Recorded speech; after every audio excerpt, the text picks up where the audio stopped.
तो आज का जो टॉपिक हम डिस्कस करने जा रहे हैं that is introduction to shear center. इसमें हम ये डिस्कस करेंगे कि एक्चुअली शेयर सेंटर है क्या और उसका सिग्निफिकेंस क्या है। सपोज हमारे पास एक बीम है, एग्जांपल के फॉर्म में हमने यहाँ पर एक कैंटिलीवर बीम ले रखी है जिस पर कि externally applied force F act कर रहा है। तो हम जानते हैं कि फोर्स के कारण इंटरनली इस के क्रॉस सेक्शन पर शियर फोर्स डेवलप होगा।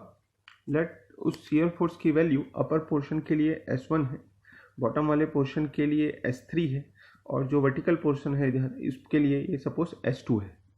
और साथ ही साथ क्योंकि हमको पता है कि अपर पार्ट और लोअर पार्ट दोनों सिमेट्रिक है, आइडेंटिकल है, इसलिए दोनों पर जो शियर फोर्स की वैल्यू है वो इक्वल होगी। इसका मतलब ये हुआ कि S1 और S3 की वैल्यू इक्वल होगी, जबकि S1 और S3 के बीच की जो डिस्टेंस है सपोज वो x है।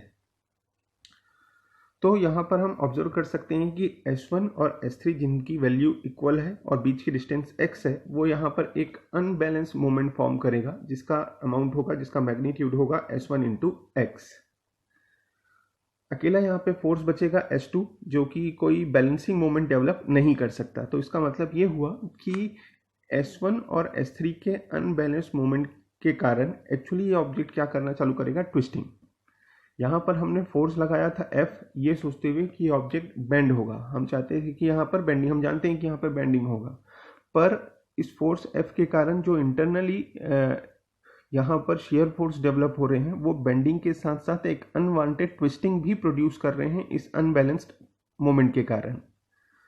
तो हम चाहते हैं कि अनवांटेड ट्विस्टिंग को किसी तरीके से अवॉइड किया जाए। उसके लिए हम यहाँ पर एक पॉइंट सेलेक्ट कर रहे हैं, दैट इज शियर सेंटर, जिसकी डिस्टेंस सपोज E है।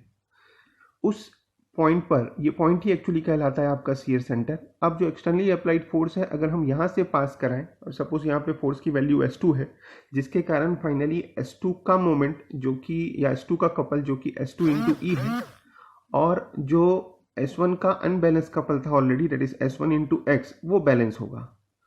तो जहाँ से हमारे पास E की वैल्यू आ जाएगी S1 into x divided by S2। So finally this E is called as location of shear centre.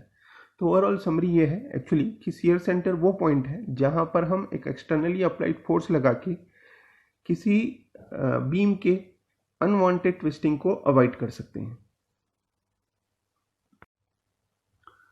So shear centre के टॉपिक पे हमको अलग अलग तरीके के शेप्स के लिए शियर सेंटर की लोकेशन फाइंड आउट करना होता है। उसमें से जो फर्स्ट एग्जांपल हम ले रहे हैं यहाँ पे, that is the location of shear centre for unequal I section. Unequal I section इसलिए क्योंकि यहाँ पे हम देख सकते हैं कि जो हमारा आई सेक्शन है उसका जो ये जो राइट हैंड साइड वाला फ्लैंज है उसकी विड्थ B1 है, जबकि लेफ्ट हैंड साइड पे जो विड्थ है दैट इज B2। हालांकि वर्टिकली ये सिमेट्रिकल है, यानी कि अगर हम लेफ्ट अपर और लेफ्ट लोअर की बात करें तो दोनों की विड्थ B2 है।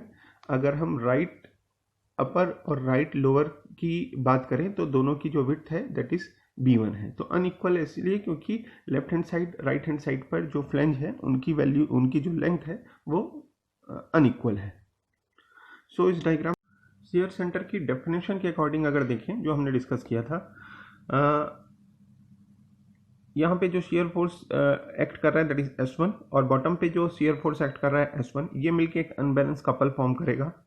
साथ ही साथ ये S2 और बॉटम का S2 ये भी एक अनबैलेंस कपल फॉर्म करेगा, जो कि बेसिकली मिलके एक अनवांटेड ट्विस्टिंग को जनरेट करेंगे।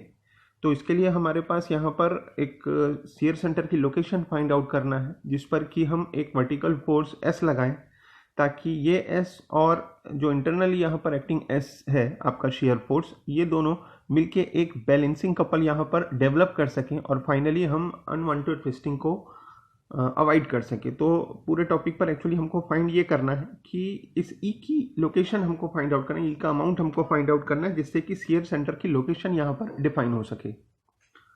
सो यहाँ पर मोमेंट के अकॉर्डिंग जो हमारे पास गवर्निंग इक्वेशन होगा that is S1 into H, जो कि S1 के कपल को रिप्रेजेंट कर रहा है, that is equal to S2 into H जो कि S2 के कपल को रिप्रेजेंट कर रहा है, और फाइनली S इंटू E जो कि शेयर फोर्स S के कपल को रिप्रेजेंट कर रहा है। तो फाइनली यहाँ पर हमारे पास जब S1 और S2 की वैल्यू या इक्वेशन अवेलेबल होगा तो वहाँ से हम फाइनली E का एक रिलेशन निकाल सकते हैं जो कि कहलाएगा लोकेशन ऑफ शियर सेंटर।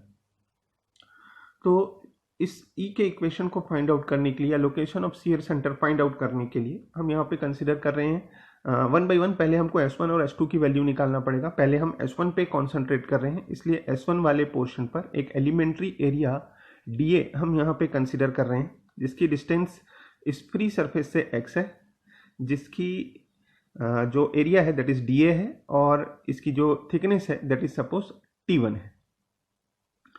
सो ऐसे किसी एलिमेंट्री एरिया पर जो shear फोर्स एक्ट करेगा, that shear force can be written as tau into DA, जहाँ पे टाउ उस एलिमेंट्री एरिया पे लगने वाला shear स्ट्रेस और DA उसका एरिया है। तो ये तो एलिमेंट्री एरिया पे लगने वाला shear फोर्स हुआ। अगर हमको टोटल shear फोर्स निकालना है वहाँ पर, जिसको हमने S1 नाम दिया है, so that will be integration tau into DA, जहाँ पर इंटीग्रेशन हमको करना पड़ेगा 0 से लेके B1, जो कि उसकी विड्थ है, उस पोर्शन की विड्थ है। सो ऑब्वियसली यहाँ पर इस रिलेशन में अगर टाउ का इक्वेशन पुट करें तो हम इस S1 को इलॉबरेट कर सकते हैं, जिसके लिए टाउ के लिए हम यहाँ पर रिलेशन यूज करेंगे SA y bar upon IT। ये इक्वेशन आपने पहले भी यूज किया हुआ है थर्ड सेमेस्टर में, बस चेंज यहाँ पे थिकनेस रिप्लेस्ड हो रहा है आपका विड्थ से। सो ऑब्वियसली हमारे पास जो रिलेशन है यहाँ पर, इक्वेशन जो मिलेगा S1 का, that is 0 to B1 integration SA y bar upon IT dot DA, जिसमें से S आपका शियर फोर्स हुआ। एरिया अगर हम चेक करें तो ये एरिया एक्चुअली आपका इस फ्री सरफेस से एलिमेंट तक का एरिया है टोटल, दिस एरिया। सो ये area obviously T1 into x है, तो हमारे पास रिलेशन यहाँ पे आएगा T1 इंटू एक्स एक ही जगह। y बार जो आपके पास एरिया आपने आइडेंटिफाई किया, उसके सेंट्रॉइड की डिस्टेंस न्यूट्रल एक्सिस से, क्योंकि इसकी टोटल हाइट h है, सो ऑब्वियसली वो होगा आपका h/2। तो हम y बार की जगह पुट करेंगे h/2। DA ऑब्वियसली ये एलिमेंट्री एरिया है, जिसकी लेंथ को अगर हम dx एज्यूम करें तो इसकी थिकनेस T1 है और लेंथ जो है वो dx है, तो हम DA की जगह पुट कर सकते हैं T1 into dx। Finally I moment of inertia पूरे क्रॉस सेक्शन का है, अभी फिलहाल हम उसकी वैल्यू नहीं पुट कर रहे हैं। और जो T है वो है आपके इस कंसिडर्ड एलिमेंट की थिकनेस, जो कि है T1, तो यहाँ पर T की जगह आ जाएगा T1। तो इस टर्म में हम अगर इसको इंटीग्रेट करें तो फाइनली हमारे पास रिलेशन होगा SH T1 B1 square divided by 4I।